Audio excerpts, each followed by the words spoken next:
have no soul, no chapter Huh? this year. You have what? They would like you to share about your experience with Srila Prabhupada, because today we have not so much shlokas to memorize. After the class, when we finish, they are leaving you to speak about the story. Very good. Yes. We want to hear from you about Srila Prabhupada, because you are so blessed to have direct association with him.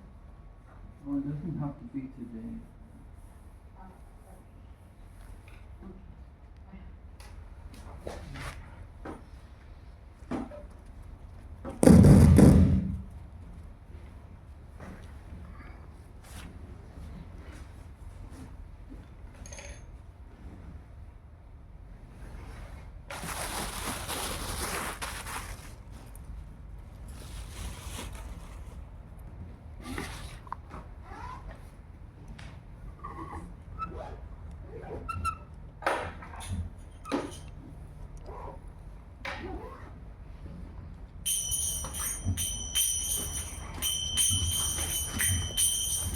Nama Om Krishna Padaya Krishna Prithaya Bhutale Srimati Bhakti Vedanta Swami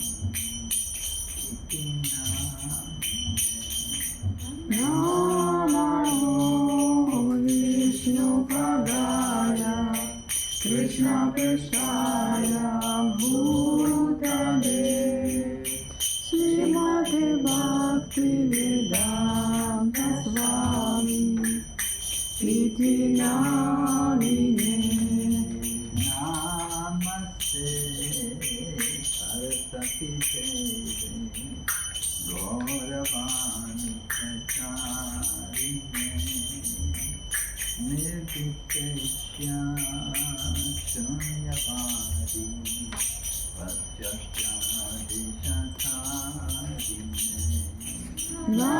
Namaste Saraswati Deve Gauravani Pracharine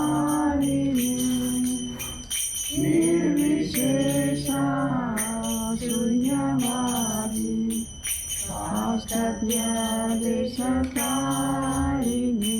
Jaya Shri Krishna Chaitanya Prabhu Nityananda Nityananda Advaita Gadadhara Srivasadi Bhakta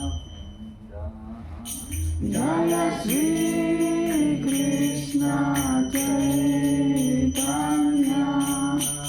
Prabhu Nityananda Shri Advaita Gadadhara Srivasadi Gaur Bhaktavrinda Hare Krishna Krishna Krishna Hare Hare Hare Rama Hare Rama Rama Rama Hare Hare Hare Krishna Krishna Krishna Hare Hare Hare Rama Rama Rama Hare Hare Hare Krishna Krishna Krishna Hare Hare Hare Rama Rama Rama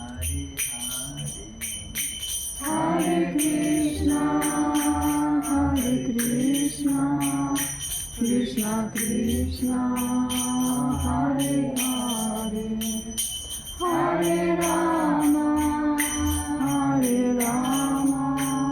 Rama Rama, Hare Hare, Hare Krishna, Krishna Krishna, Hare Hare, Hare Rama,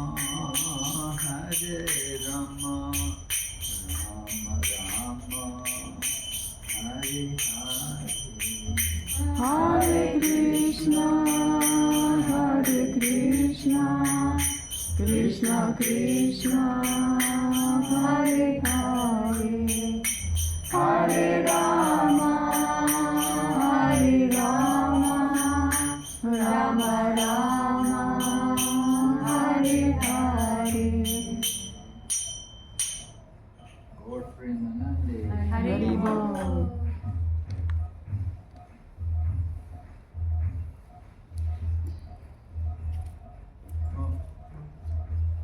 Where'd you get that from? Mataji.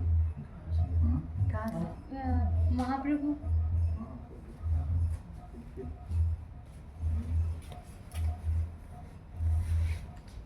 So welcome everyone to our ongoing study, Bhakti Vaibhava. We're on third canto, chapter 8 today. Oh my, not on. Okay. So chapter 8 of the third canto, manifestation of Brahma from Garbhodaka Sai Vishnu. Right. And this is the last chapter in this unit. And then next week we'll go on to 9, 10, 11, 12. Right. So we heard in the previous chapter, what did we hear? Who remembers? What happened chapter 7? Chapter 7, inquiries by Vidura. Right, we heard Vidura's questions. Vidura had a few questions in the beginning. Do you remember the questions he asked in the beginning of the chapter? What was he had 3 questions. Do you remember? Yes? How the creation changes the Supreme Personality of Godhead? You know, is he affected by the creation? That was one of the questions. Is he affected by the 3 modes of nature? Right. Yes, that's one. And then another one was? If Krishna reciting our heart, then how the jiva engage in the recites? Right, yeah. The Lord's in our heart, but why are we suffering? Why are we in so much misery? Yes, good.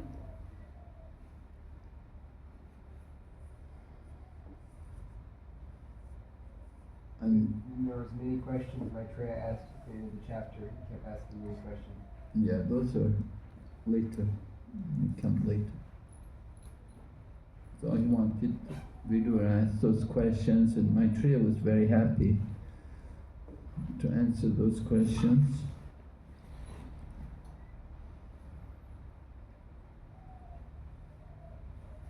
And so Vidura comes up with more questions. He brings his topic back to the creation of Brahma. That initially, when they had first met, Vidura had asked about the Purusha avatars and about the creation. So they've gone a little bit off track, they've gone into other things. But coming back again, we're going to hear now chapter 8, manifestation of Brahma from Garbhodaka Sai Vishnu. So,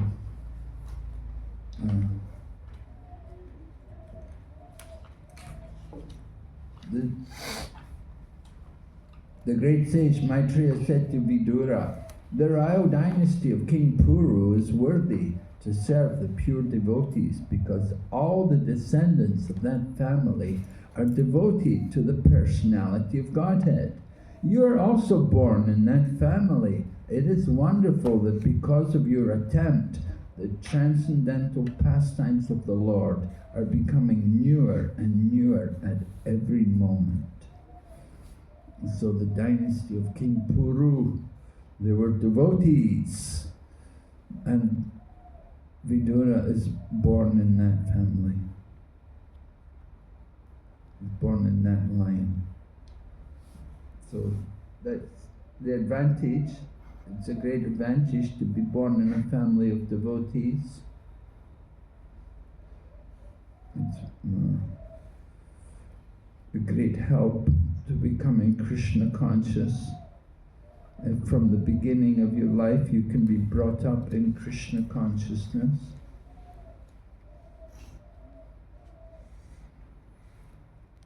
So Vidura had that good fortune.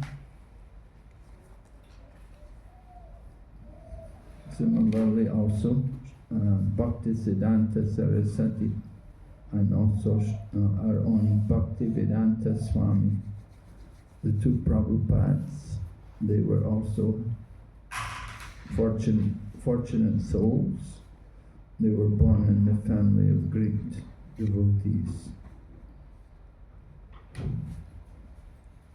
So both in a good family, it's, of course it's not by chance, but it's a result of their past life, that in the previous life they must have been quite advanced, elevated souls. Therefore they're born in devotee families.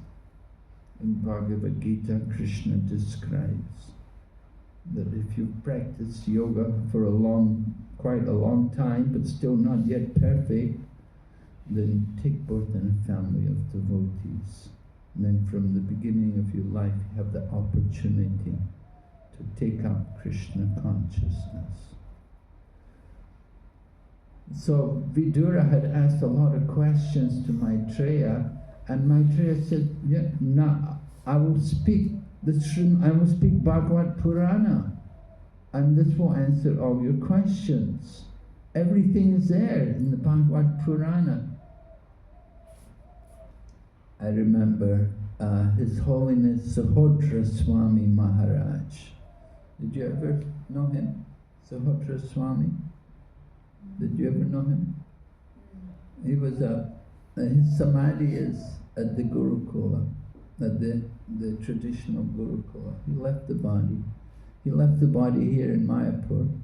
But he was a very scholarly, very elevated devotee. And he was talking one time about how the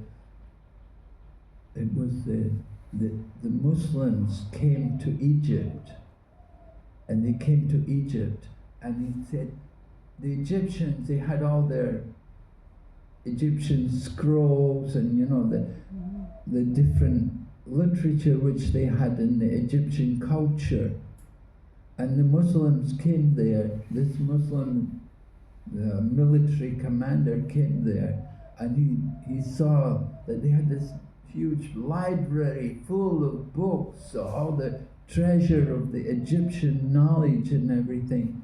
And he saw it all, and he said, everything we need to know is in the Quran.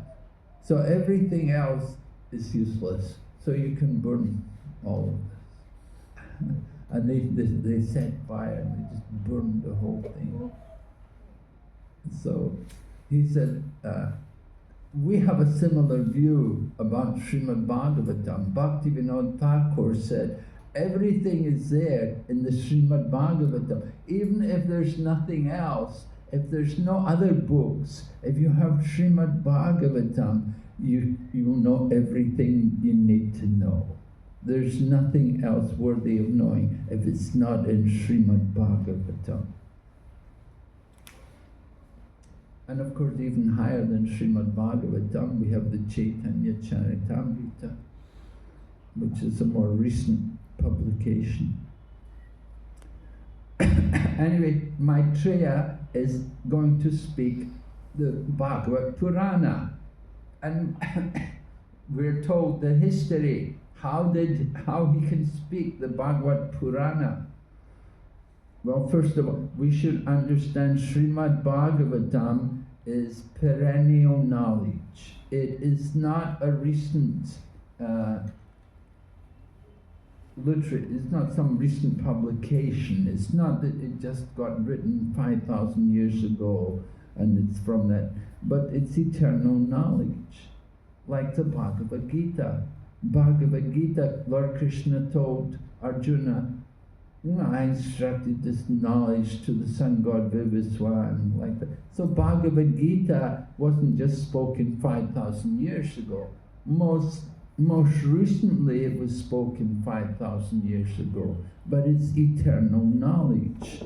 And similarly also, Srimad Bhagavatam is like that. It's also eternal knowledge.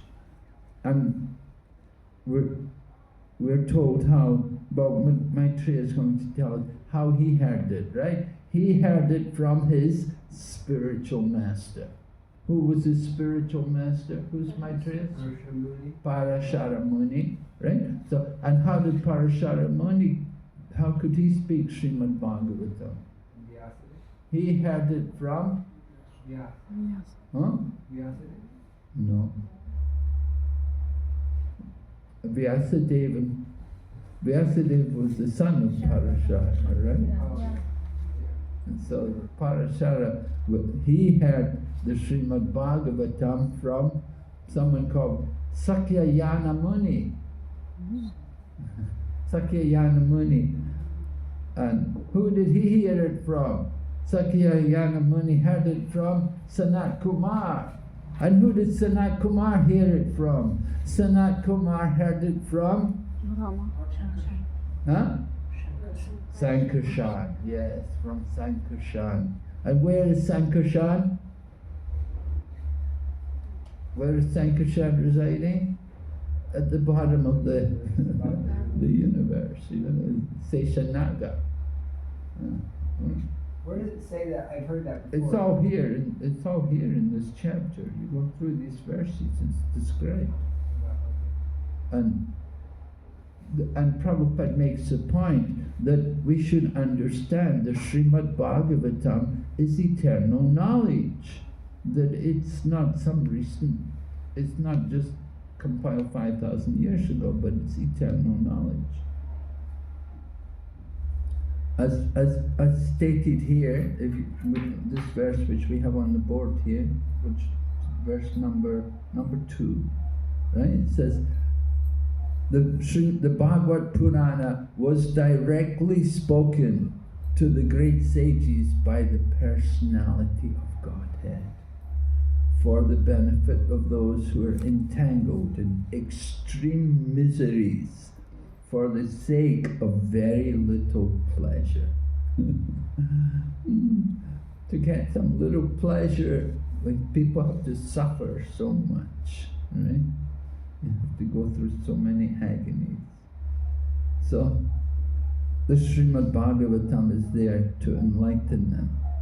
And then he explains the history. He says, some time ago, being inquisitive to know, Sanat Kumar, the chief of the boy saints, accompanied by other great sages, inquired exactly like you about the truths regarding Vasudev, the Supreme, from Lord Sankarshan, who is seated at the bottom of the universe.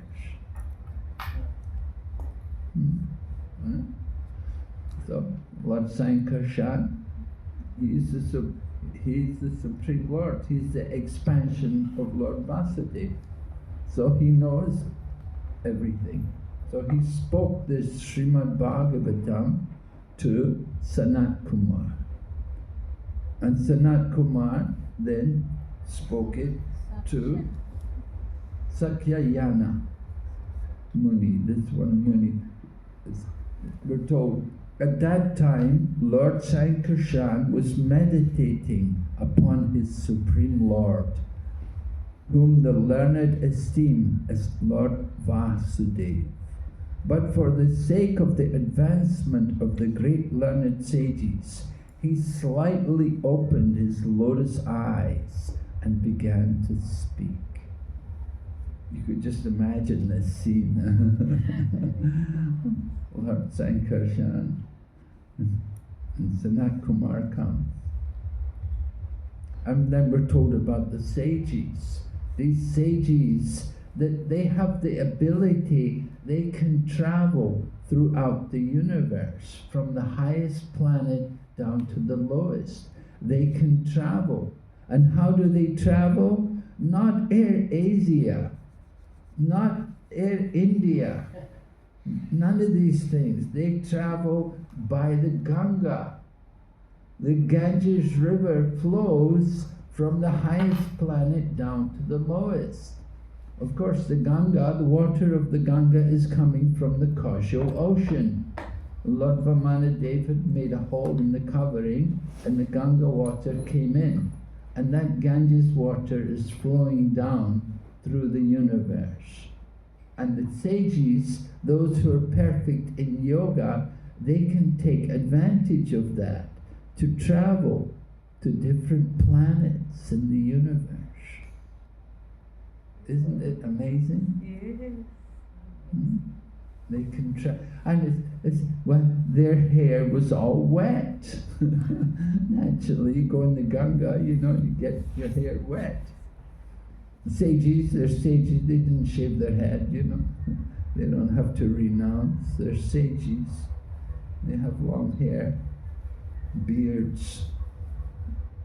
Like most young men today, they like to have beards and long hair. But these sages are the four Kumaras, no? Not only the four Kumaras, others also. And we're told they touched the lotus feet of the Lord, which are worshipped with various paraphernalia by the daughters of the serpent king when they desire good husbands. Oh, so any of you ladies, if you don't have a good husband, you can follow the example of the serpent king.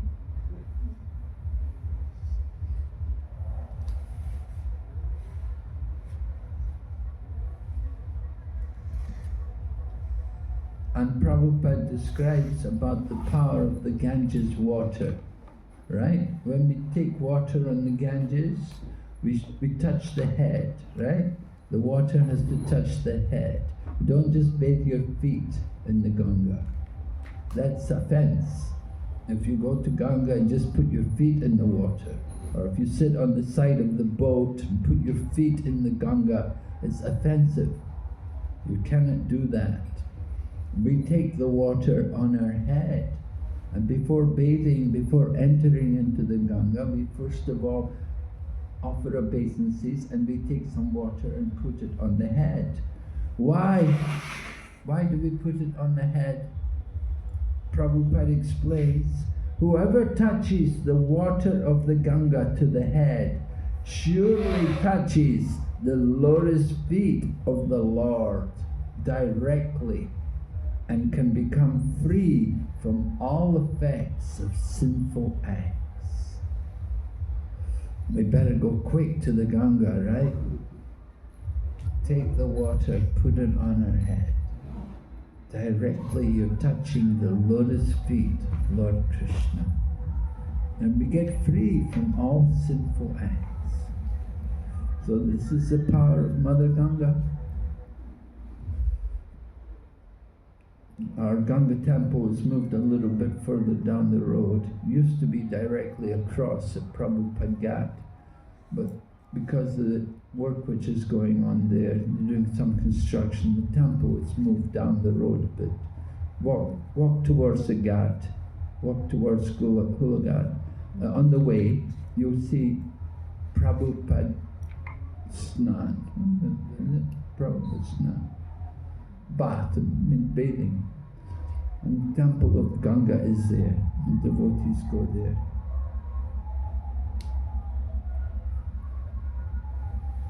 Okay, so then the four Kumaras headed by Sanat Kumar, who all know the transcendental pastimes of the Lord, glorified the Lord in rhythmic accents with selected words full of affection and love.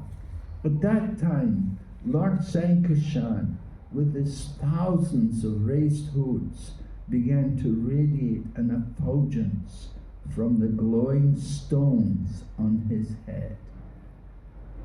This Sankarshan is the Anantashesh Sankarshan then? Yes.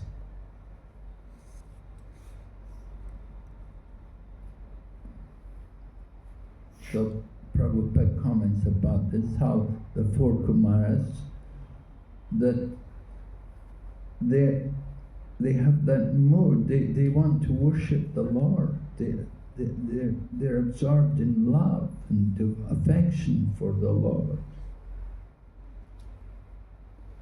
And Prabhupada said, without the development of fine affection and love, one cannot offer prayers to the Lord very suitably.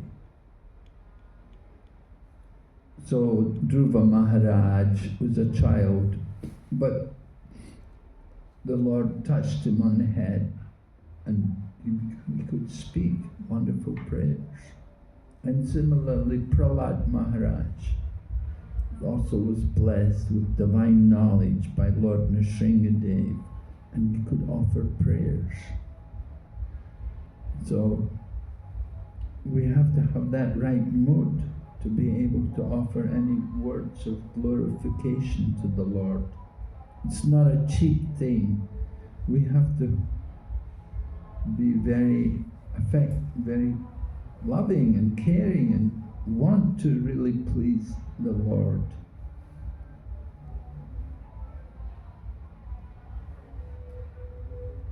So Lord Sankarshan spoke the Srimad Bhagavatam to the great sage Sanat Kumar, who had already taken the vow of renunciation.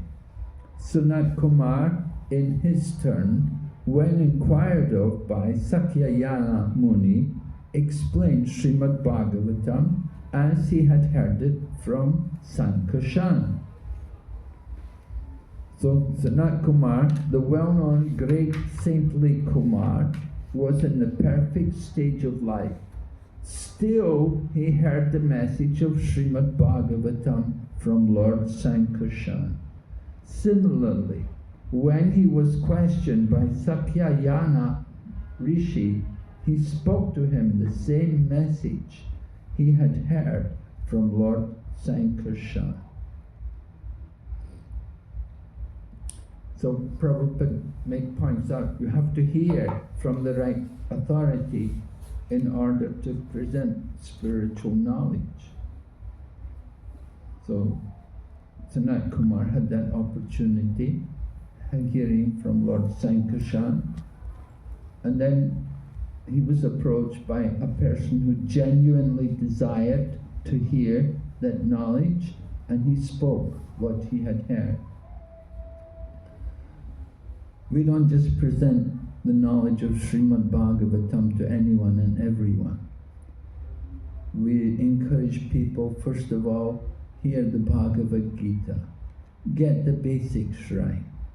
If people have not understood the difference between the body and the soul, if they're still in the bodily concept of life, then it will be very difficult for them to understand Srimad Bhagavatam. The Srimad Bhagavatam is the ripened fruit of the Vedas. It's the cream of the Vedas. So we have to be very qualified, and if we have not properly got the basics right, then it will be very difficult for us to appreciate Srimad Bhagavatam. All right, Srimad Bhagavatam, it's meant for those who are not envious. Dharma projita kaitavo traparamo nirmatsaranam satam. Right? Non-envious. They're not envious of others. That's an important qualification in understanding Srimad Bhagavatam.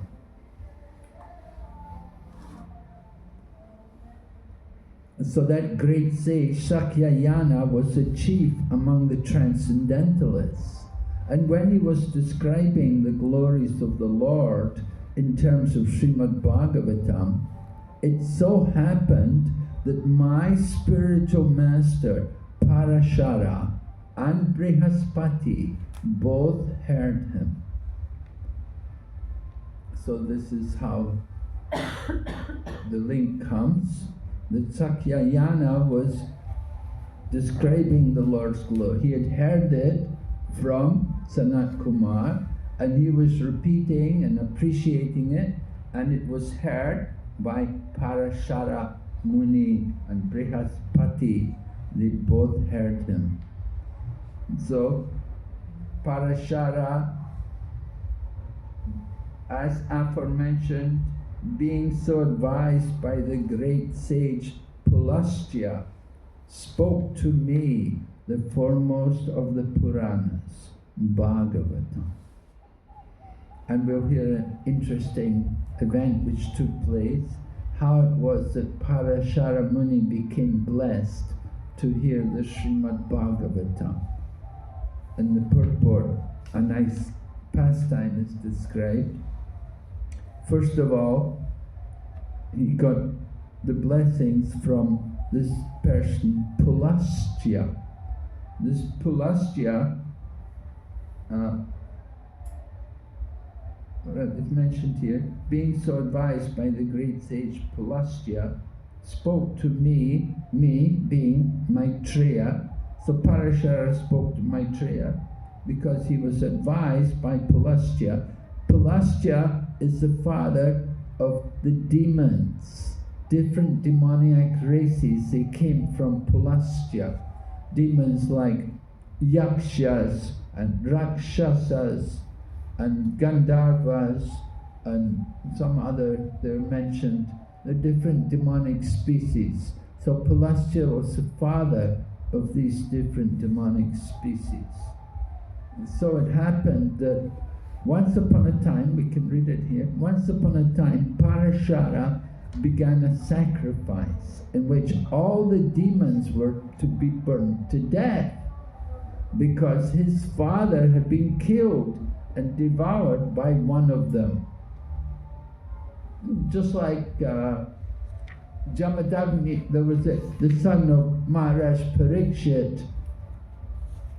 The son's name was Jamanjaya.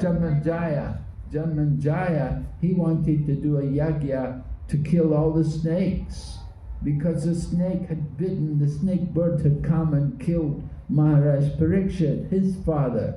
So Jamanjaya thought he would do a yagya to kill all the snakes. But he got approached by the great sages. They told him, no, the snakes are also part of the Lord's creation. You cannot change it. You shouldn't do anything to interfere with the Lord's creation. And so similarly here also, Parashara wanted to kill the demons because some demon had killed his father. So it happened, the great sage Vasishta arrived at the sacrifice and requested Parashara to stop the deadly action. And because of Vasishta's position and because of the respect which was held to him in the community of sages, Parashara could not deny the request. Parashara, having stopped the sacrifice, Pulastya, the father of the demons, appreciated his Brahminical temperament and gave the blessing that in the future he would be a great speaker on the Vedic literature. Right? Called the Puranas, the supplement of the Vedas. So this is how Parashara Muni became empowered to speak the Srimad Bhagavatam. And Maitreya, he heard from Parashara Muni. So Parashara Muni's action was appreciated by Pulastya because Parashara had forgiven the demons out of his Brahminical power of forgiveness. Parashara was able to demolish all the demons, but he considered demons are so made that they devour living creatures, men and animals.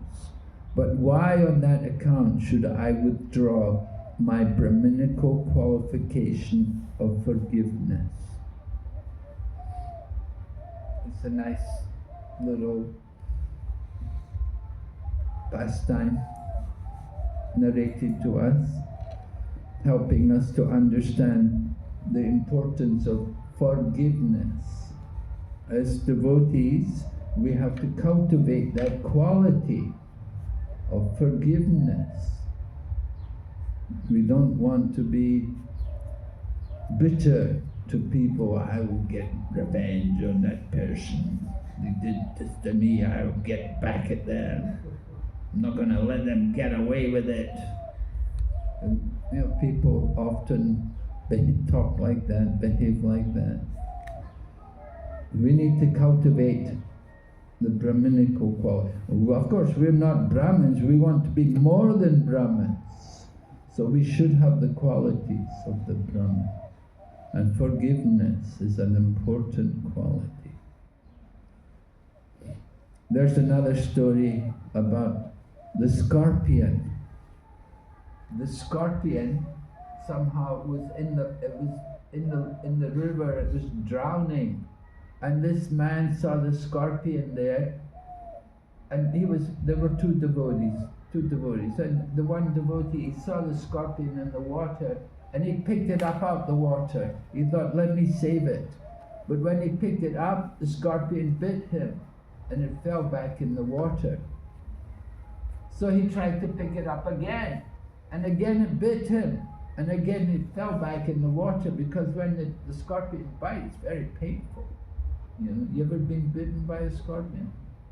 Huh? Yeah? Really? Arizona's got a lot of scorpions. Arizona? Yeah. Yeah. You been bitten? Yeah. Did you have to go to the doctor? No, I know one, it'll kill a little kid. I know a little boy who died once from a scorpion sting. Really? But it got me on my finger, and then the whole arm was numb for about a day. It was just kind of numb. For a day? Huh? Well, yeah, it's quite a painful thing. I know we have a farm in Hyderabad, they have a lot of scorpions there. Not very easy farming, scorpions on the land. Anyway, the man picked up the scorpion, but because it bit him, it fell back in the water. So his friend said to him, why are you always trying to save the scorpion? He said, it keeps biting you. Why do you take the trouble to try to save it? But his friend said, he doesn't give up his nature. Why should I give up my nature? Right? Scorpion's nature is to bite, but devotee's nature is to be compassionate and to save others. So like that, that's the same kind of mood. Forgiveness, Don't hold grudges against people and feel bitter. We have to be tolerant. Okay, so later on in the purport, Srila Prabhupada makes a point. Srimad Bhagavatam has been narrated from time immemorial by the disciplic succession, even before the time of Vyasadeva. It's an important point to understand. People they say, oh no, Srimad Bhagavatam, it's not even Vyasadeva. They say it was written by somebody, Bopadev, and recent creation. They don't understand the nature of transcendental literature. Prabhupada said, factually, the Puranas existed from time immemorial, before all historical calculations by the mundaners and speculative philosophers.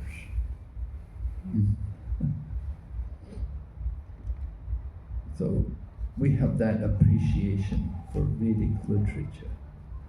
It's important to understand these literatures are not simply mythology. You know, it's not something like Harry Potter or something. Alice in Wonderland, or different, you know, mythological books which are there. Transcendental literature, they're gems. So a nice description of parampara is given there, right? You got it clearly.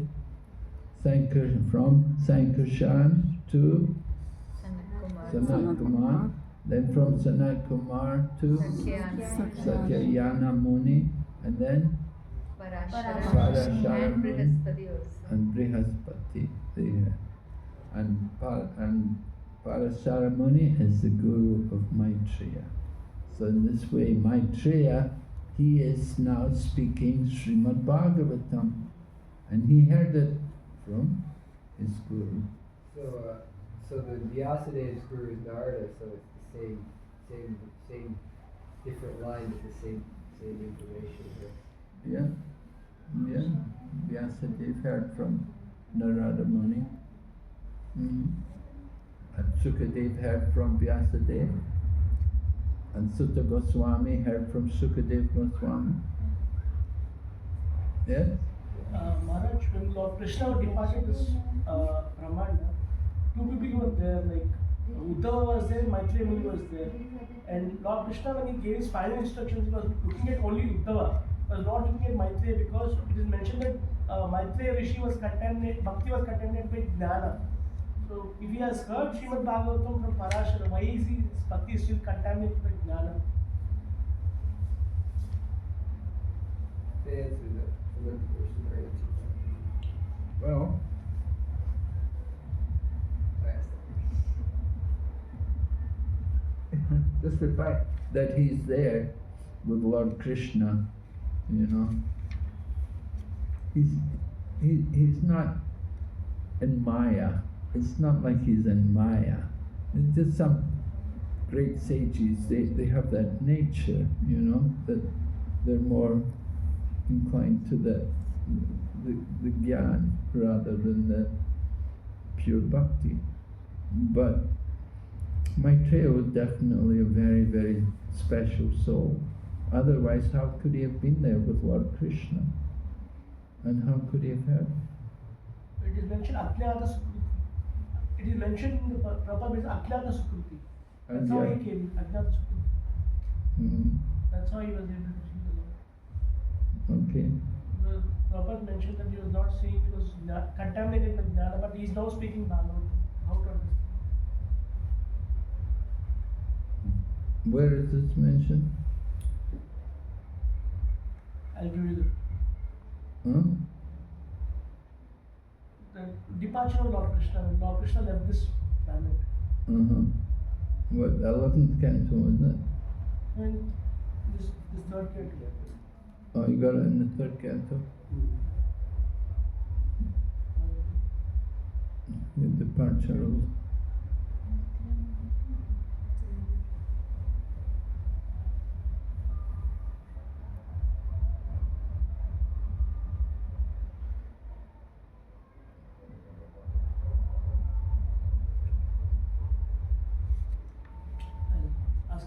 I'll ask you later.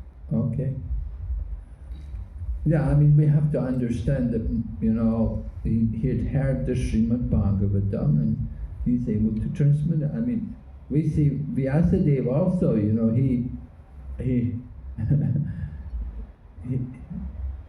he's written so many books, but still he was stressing, you know, the material aspects rather than the bhakti.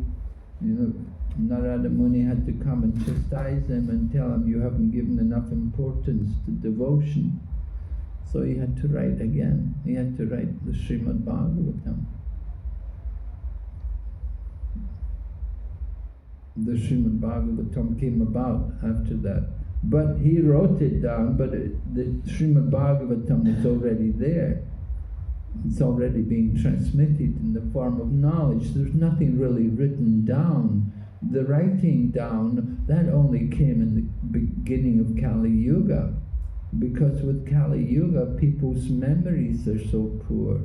But prior to the Kali Yuga, nothing was written down. Everything was just heard by word of mouth. And you would go to the Guru's ashram and the Guru would speak.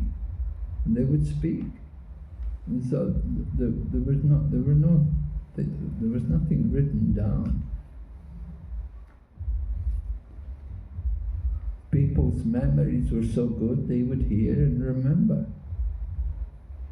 But Kali Yuga, very poor. You see, he's struggling, trying to remember where he heard. Yeah, I've also read that. I've also read that he had that impersonal tendency there. But still, he's got some special, as you say, Agyata Sukriti. I mean, that Agyata Sukriti is very special, that it could bring him in contact with Lord Krishna directly, and he could be there with Lord Krishna at the time and Lord Krishna also gave a message for Vidura to Maitreya. So he has some very special relationship. I think I asked that question to our last teacher too, and they said that even though he heard the Bhagavatam, he's still getting purified until the point where he saw Krishna. That was when he became a pure devotee. But even in itself, the hearing of the Bhagavatam from the great sages, hearing from these great sages, by hearing from the Bhagavatam, that in itself is getting you Agyata Sukriti. So just by hearing Bhagavatam, he was getting Agyata Sukriti that allows him to see Krishna and become fully realized. Oh yeah, that's right. So we're hearing. We're not pure devotees necessarily, but we're hearing. So then, by hearing, someday we'll also become pure. Yeah, I mean, we could say the same thing about the four Kumaras. The four Kumaras, they're generally, they're engaged in Astanga Yoga. They're engaged in their meditation. The four Kumaras, they're not actively engaged in devotional service. They're more Santarasa. Their mood is like that.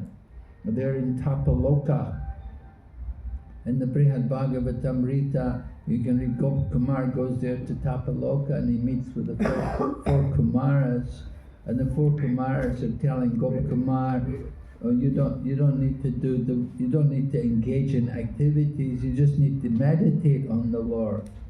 The four Kumaras, they're just engaged in they have their meditation. They're not active in devotion. They're not doing kirtan or anything. They're just meditating, remembering the Lord. And Prahlad Maharaj also. Prahlad Maharaj, his process is remembering. He's not actively serving. You can always relate these different, this person's like that, but they're there, they're in the Lord's pastimes, and they're fortunate souls, they're very special souls. You may say, oh, he's a jnani, or he's mixed with impersonal jnana, but he's a devotee.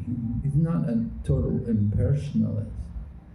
They may be attracted to the impersonal aspect. Just like the four Kumaras, they were attracted to the impersonal aspect of Brahman.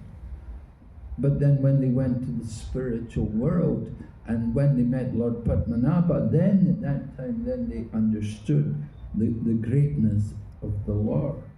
But before that, they were just absorbed in the impersonal Brahman. So the absolute truth is there in different features, right? Brahman is also one aspect of the absolute truth. The third Canto, 4th chapter, 19th verse, Maharaj, Prabhupada mentioned to the Prabhupada that when the Lord explained his specific transcendental situation, it was meant for Uddhava only, and therefore Uddhava particularly said, Mahyam, onto me. Although the great sage Maitreya was also sitting there, such a transcendental situation is hardly understood by those whose devotion is mixed with speculative knowledge or fruitive activities. Well, he's described as a great sage. right? The great sage, Maitreya. What was the rest of the sentence you said? Yeah. The great sage Maitreya? The great sage Maitreya was also sitting there. Such a transcendental situation is hardly understood by those whose devotion is mixed with speculative knowledge or future activity. Well, that doesn't mean that he was mixed with mental. I mean, Prabhupada's making a point. He's not saying necessarily that Maitreya was mixed with mental speculation and fruitive activities. You can't apply that to Maitreya. He's a great sage.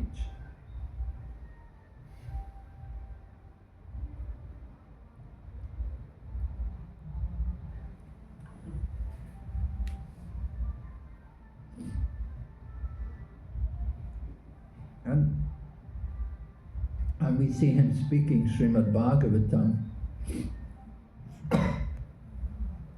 Sukadeva Goswami is recounting. Sukadeva Goswami is recounting the conversations Maitreya had with Vidura. The third and the fourth canto are all Sukadeva, Maitreya and Vidura speaking. So, you know, we can't find any fault with Maitreya on this. You know, you can't think, oh, he's an impersonalist. You know, he's a great sage, and we certainly have to respect him. And he's repeating the Srimad Bhagavatam, and he's repeating it in parampara. He's not adulterating it, which is what other people, you know, if he was really a Mayavadi, they do that. The Mayavadis, they will take the scriptures and they will put their own interpretations into them. And you know, you don't want to go and hear Bhagavad Gita or Srimad Bhagavatam from any of these Mayavadi people. They may speak something about, oh, this is Srimad Bhagavatam, but they give it all their own meanings. They have their own speculative meanings behind all of Krishna's pastimes. They don't take them literally, but they will explain it all in some weird way. You know, they have their own ideas about everything. So it's very dangerous to hear from people who are not devotees. But we're hearing from Maitreya. So he must be a devotee. And in fact, Vidura is a devotee, and Vidura has gone to Maitreya to hear from him. You know, there can't be any. And why did Uddhava send Vidura to Maitreya? If you know, he didn't say, oh, I'll send you to Maitreya, but watch out, you know, he's an impersonalist, he's got some Brahmagyan. You know, he didn't say like that. You know, he said, no, Maitreya is there. Maitreya also was with the Lord at the time of his departure, and you can go and hear from him. So there's no fault on the part of Maitreya. I think the essence of the point that's being made is that Prabhupada is making the point that although Maitreya may have had some personal or jnana tendencies, the ultimate point is he was just not on the level of Uddhava. That was the point that was being made, I think, which is understandable. He was just not on the level of definitely not on the level of Uddhava. Yes, that's right. Not on the level of Uddhava. But we have to there are so many different levels of devotees. Sometimes people don't appreciate that. And they think, oh, pure devotees, they're all on the same level. There's so many different levels of devotees. That's also mentioned in the Brihad Bhagavatamrita. There's mentions about 7 different levels, and they give examples of each level. And so certainly that's an important point to understand.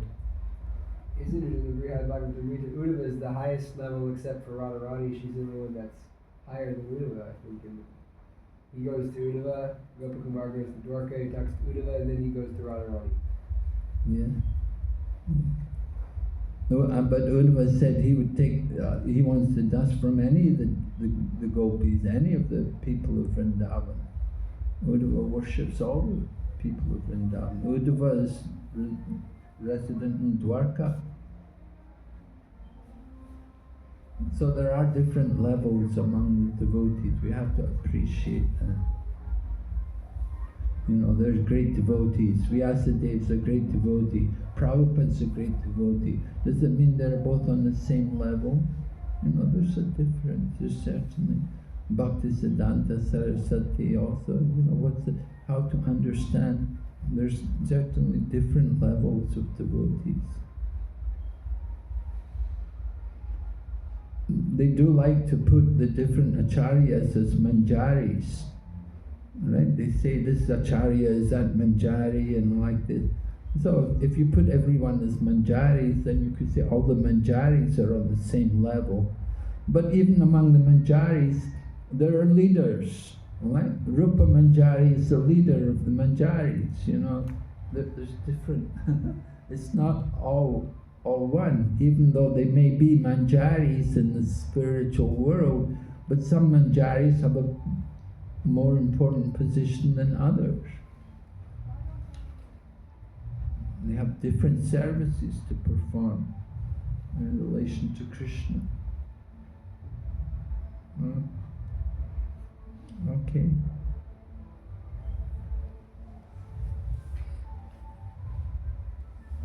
Alright, so he's going to speak Srimad Bhagavatam, and then text number 10 describes we're going to hear about the creation after a partial annihilation. Now, partial annihilations will take place usually at the end of the day of Brahma, with the day of Brahma. The end of the day of Brahma, then there'll be a partial, the lower planets, meaning Swarga, Bhuvar, Bhu, these different planets, they're all annihilated. The four upper planets, Maha, Jana, Tapa, Sajjaloka, they remain. But the lower planets are annihilated. And there's also devastation takes place at the end of the Manu, each Manu. How many Manus in one day of Brahma? 14. 14, yes, 14. 14 Manus in one day of Brahma. And Bhagavatam describes at the end of the life of each Manu, there's also a partial annihilation, devastation. So take like that. Lord Brahma sometimes takes a rest, has a rest. When he goes to takes a rest, there will be some like the partial annihilation. So text 10 describes the three worlds were submerged in water. Garbhodakshaya Vishnu was alone, lying on his bedstead. The great snake Ananta, and although he appeared to be in slumber, in his own internal potency, free from the action of the external energy, his eyes were not completely closed. So, describing the situation.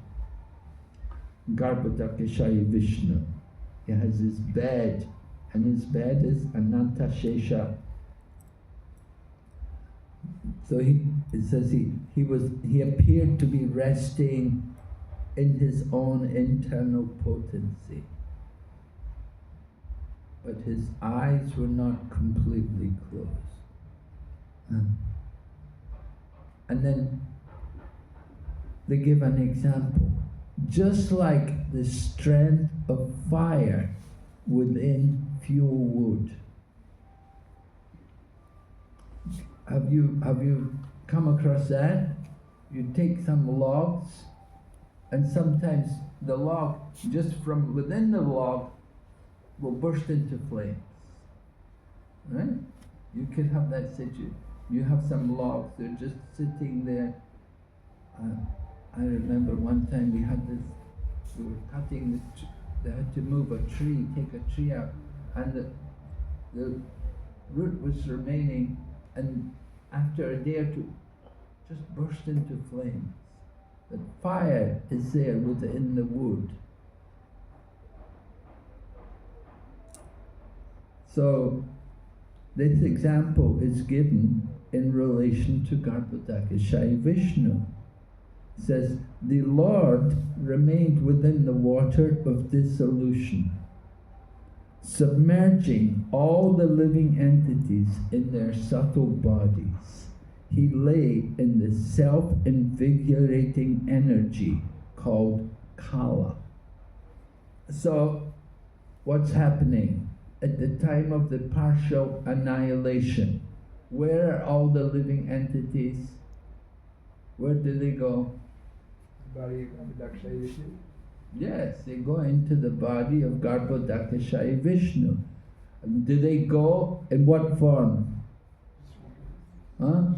Subtle, right. The subtle body goes. It's the subtle body which comes. Just like at the time of death, the soul leaves the body and the subtle body also goes with the soul. Right? The subtle body is accompanying. Why the subtle body goes? To carry our desires. Right? Because when the creation will take place again, then that subtle body, that will make the arrangement for what kind of body you're going to take in the new creation. The bodies we have now are the result of our karma from the past, the desires we had and our qualifications. So we're put into these different situations. Nothing is by chance.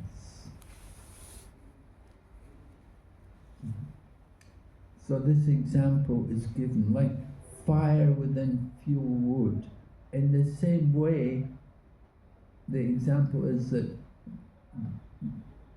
all the living entities in their subtle bodies, they're laying in the body of Garbhodakashayi Vishnu. And with the creation, they're going to come out and they're going to take some body again. And Prabhupada writes that this by dint of the energy called Kala. Kala meaning that time.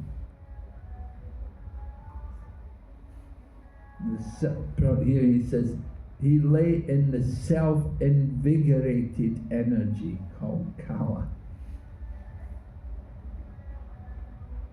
In the dissolution, the gross bodies become unmanifest, but the subtle bodies existed, just like the water of the material creation. The water of the material creation.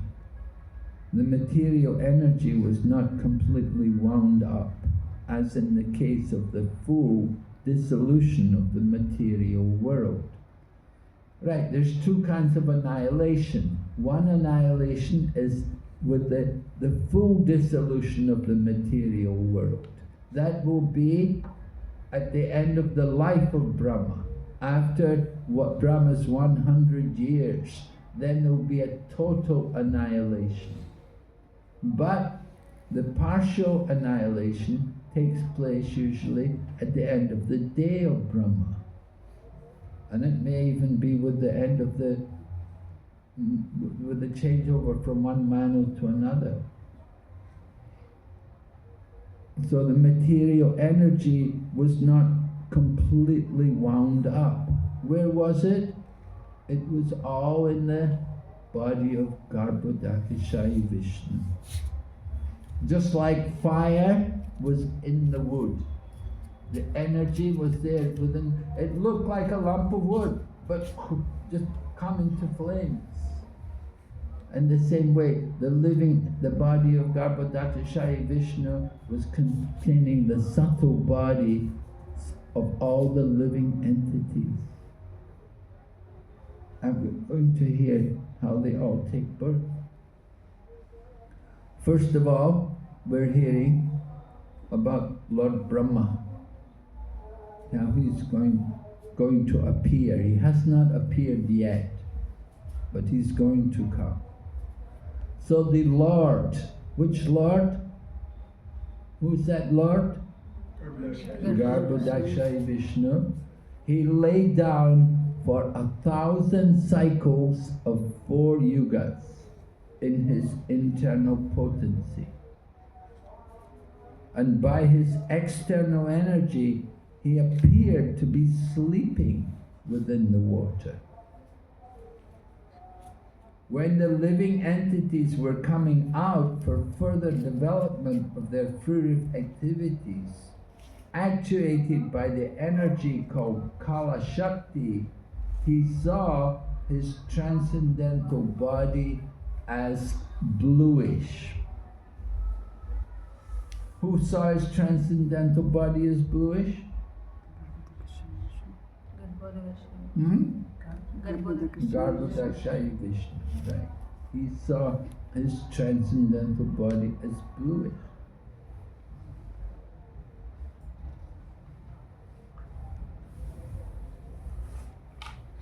So Prabhupada writes in the purport here about this bluish.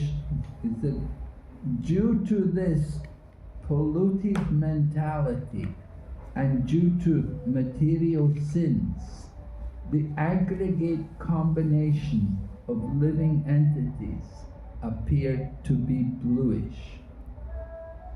The aggregate combination of living entities appeared. Such an impetus of activity for fruitive result is made possible by the dictation of the external energy of the Lord, Kala.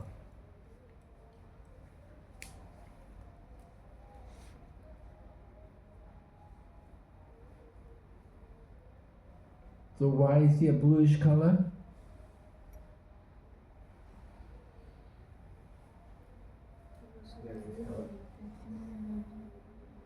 Because they are contaminated. Because of the living entities within him. Yeah, the material sins and the polluted mentality. It manifests in the form, the bluish color, the bluish body.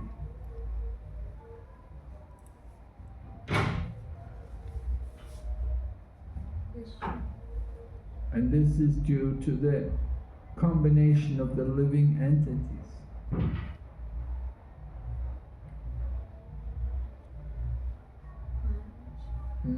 Here it says that he lay for 1,000 cycles of 4 yugas. Is that not the lifetime of Brahma? And if it's the lifetime of Brahma, then how is this partial annihilation? I'm asking, on this text it says that Garbhodakshayi Vishnu was trying for 1,000 cycles of 4 yugas, which is the lifetime of Brahma, right? The day of The, oh, it's the, no, not lifetime. Not a lifetime. Sahasra Yuga Paryantam, 1,000 ages taken together is the duration of one day. I understood. So, wasn't the lifetime.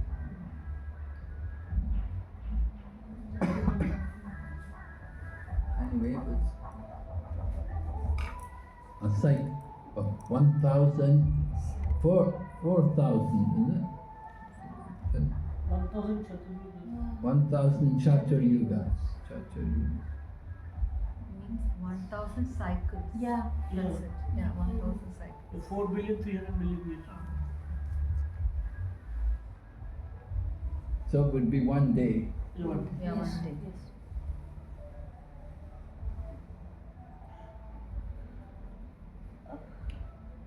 Alright, so the subtle subject matter of creation on which the Lord's attention was fixed was agitated by the material mode of passion Thus the subtle form of creation pierced through his abdomen. So we're hearing how Lord Brahma is going to take his birth.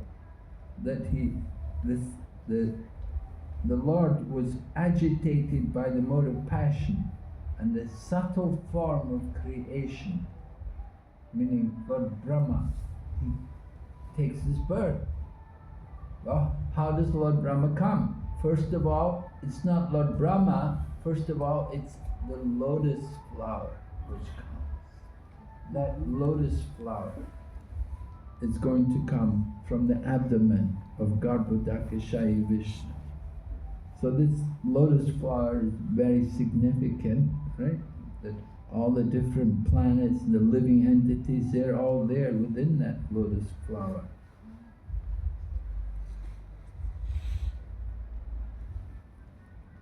Piercing through this sum total form of the fruitive activity of the living entities, took the shape of the bud of a lotus flower, generated from the personality of Vishnu, and by its supreme will it illuminated everything like the sun and dried up the vast waters of devastation.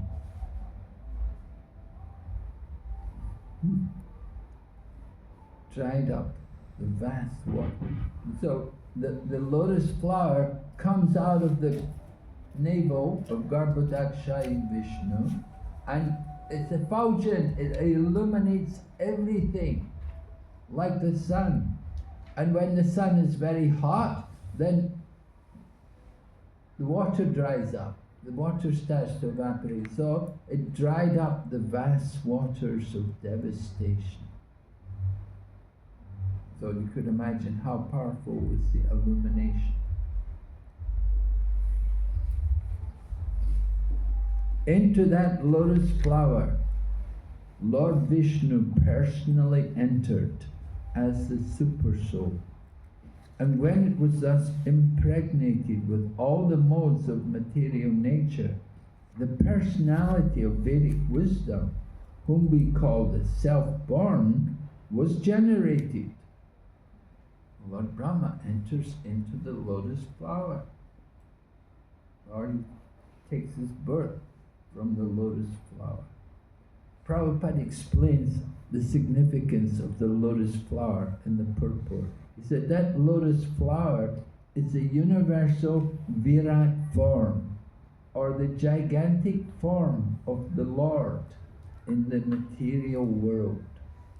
It becomes amalgamated in the personality of Godhead Vishnu in his abdomen at the time of dissolution, and it becomes manifest at the time of creation. This is due to Garbhodakashayi Vishnu, who enters into each of the universes.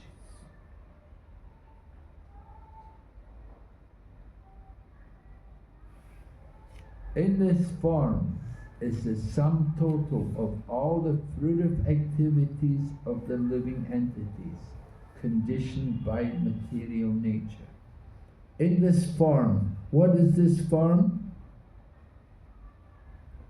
In this form is the sum total of all fruitive activities. Lotus. The lotus, yes, the lotus flower. In this form of the lotus flower is the sum total of all fruitive activity of the living entities, conditioned by material nature. And the first of them, namely Brahma, or the controller of the universe, is generated from the lotus flower.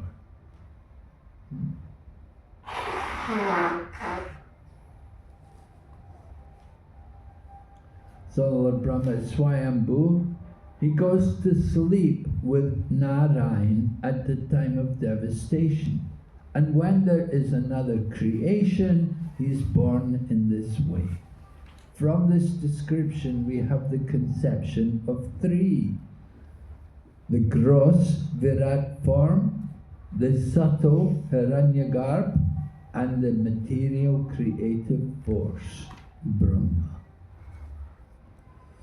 So three three forms of Brahma actually. You have the gross Virat form, which is actually subtle, but it's more gross than Haranyagarbha. Haranyagarbha, meaning who's Haranyagarbha? Garbhadakshay Vishnu, yes.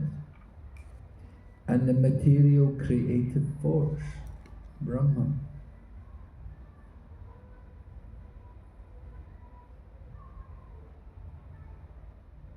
So it's a little technical. So what does that say? Is that saying that Brahma, that there's three forms of Brahma or three forms of creation? Yeah, he's saying there's three Brahmas there. Bharijan Prabhu quotes also Jiva Goswami. Jiva Goswami said there's only two Brahmas. And some difference between different acharyas, they say different things. Some say three, some say two. The gross form, the subtle form, and the force, the creative force. Impersonal.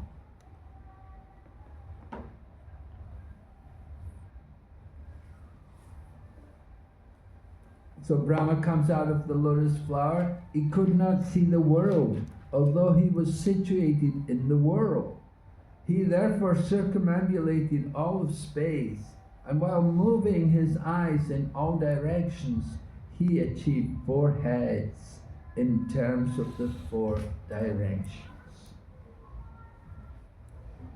Sorry, just a question that when it says that he goes to sleep with Narayan, we're referring to that he goes to sleep at the end of his day, not that he's going to sleep like he's at the end of the universe. He's going to sleep at the end of his day. Yeah. This is just a creation every day. Yeah. Partial creation, partial annihilation, partial creation. The lower planets. So, we're told how Lord Brahma has got 4 heads. Right? Our universe is small. So our Brahma only has 4 heads. But if you have a bigger universe, then you have Brahmas with many heads. And it's described like that sometimes, well, at least one time, there is a pastime that Lord Brahma went to see Lord Krishna in Dwarka. And the secretary asked him, which Lord Brahma are you? And Brahma was surprised. He thought, which Brahma? I'm Brahma, I'm born from the lotus flower. I'm Swayambhu Brahma. And the secretary said, Lord Krishna wants to know which Brahma are you? And so Brahma was surprised. He didn't know there were other Brahmas. So then he said, well, I'm 4-headed Brahma, Chaturmukha Brahma. And he went to Lord Krishna. And then they invited Lord Brahma in. And when he came in, Lord Brahma was surprised to see there were many other Brahmas. And there were Brahmas with 10s and 20s and 50s and hundreds of heads. He was amazed to see all these other Brahmas, and they all had many, many heads. And he was just a little Brahma with 4 heads. So that way Lord Brahma was educated that he's not the only Brahma in the creation. There's many Brahmas. Brahma is the position. Sometimes we hear that when we first fall from the spiritual world, we may take birth as Brahma. You may become Lord Brahma, your first birth in the material world. And just because you're Lord Brahma, it doesn't mean you're a pure devotee. You have to become the pure devotee. Not all Brahmas go back to Godhead. Some do. We are fortunate, we are told in our universe, Brahma is a pure devotee. Because the Lord shook hands with Lord Brahma and congratulated him on his tapasya. But not every universe has a pure devotee Brahma.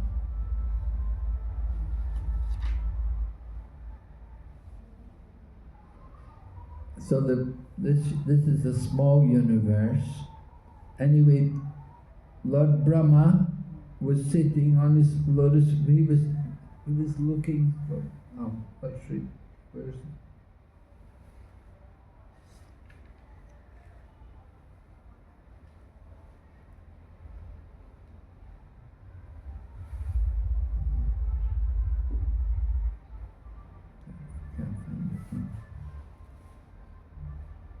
Anyway, it's mentioned in some other purport that Lord Brahma looked in the four directions, and when he looked in the four directions at that time he expanded, he grew 4 heads. Initially he didn't have 4 heads, but as he looked in the different directions he found that he had 4 heads. So he could see in the 4 directions.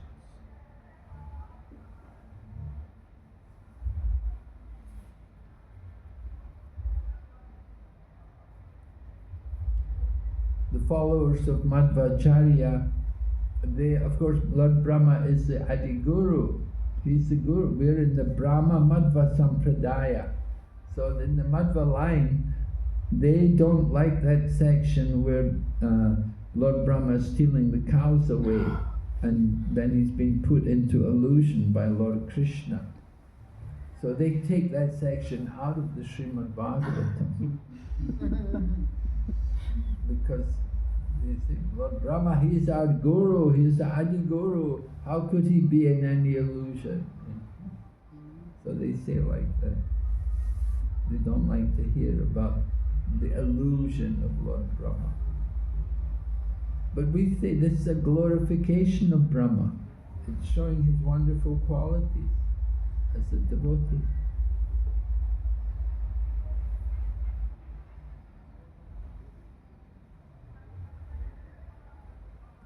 Okay. So he had 4 heads in the 4 directions, and 17. He could not perfectly understand the creation. He could not understand the lotus, and he could not understand himself. Wow, he's got problems, right? He could not understand the creation, or the lotus, or himself. At the end of the millennium, the air of devastation began to move the water and the lotus in great circular waves. So this is within the universe. We're talking about the Garbhodak ocean. So the air of devastation began to move the water and the lotus, and moving it in great circular motions, like whirlpools. So Lord Brahma is confused, he's bewildered, what to think.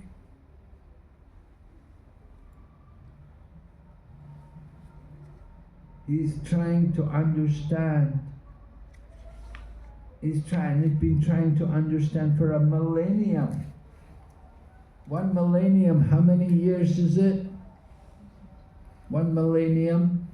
1,000, well, depending on what, the cosmic millennium, 1,000 Divya Yugas, 1,000 Tatra Yugas. How many years is a Divya Yuga? 432 million. Huh? Divya Yuga is 432 million, right? 432,000. That's the Kali Yuga, but isn't it? 432,000. How did they get that? Well, that's Kali Yuga, right? And so then, the Dwapara Yuga is twice that.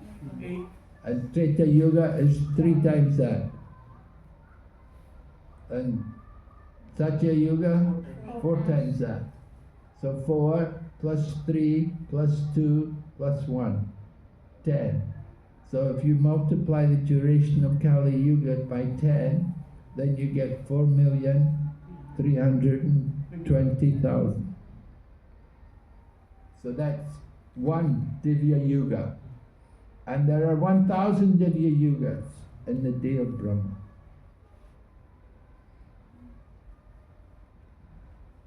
So Lord Brahma is perplexed. He's trying to understand, but very difficult. Prabhupada said, no one therefore can know the mystery of the creation and cosmic manifestation simply by mental speculation. The human being is so limited in capacity that without the help of the Supreme, he can hardly understand the mystery of the will of the Lord in terms of creation, continuance, and destruction. So, without the help of the Supreme, we cannot understand these things. This is the important point. Lord Brahma, he's very scholarly, very learned. He's trying to understand. He cannot understand, but he understands he needs the help of the Supreme Lord. And with the help of the Supreme Lord, then can be understood. It's very difficult to understand these things. We have to hear from Krishna himself. He can explain these things. But if we try to understand by our own efforts, we will never be successful.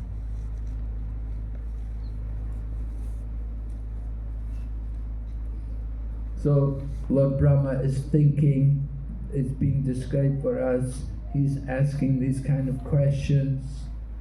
Who am I situated on the top of this lotus? Where has it come from? There must be something downwards, and from that and from downwards this lotus has grown. That from which this lotus has grown must be within the water.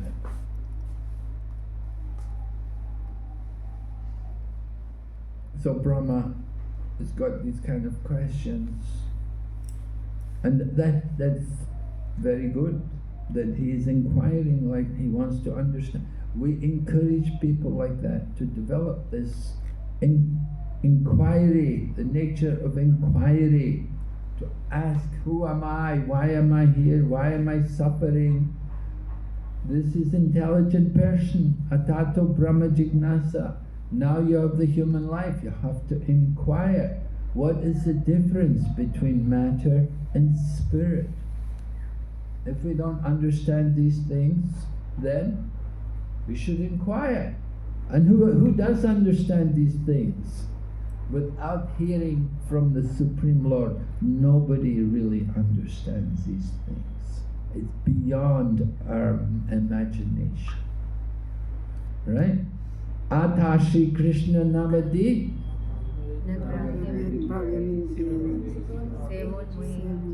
We cannot understand with our limited senses, but he reveals himself when the Lord reveals himself when he sees sincere service. All right, let's take a break. Chant Gayatri.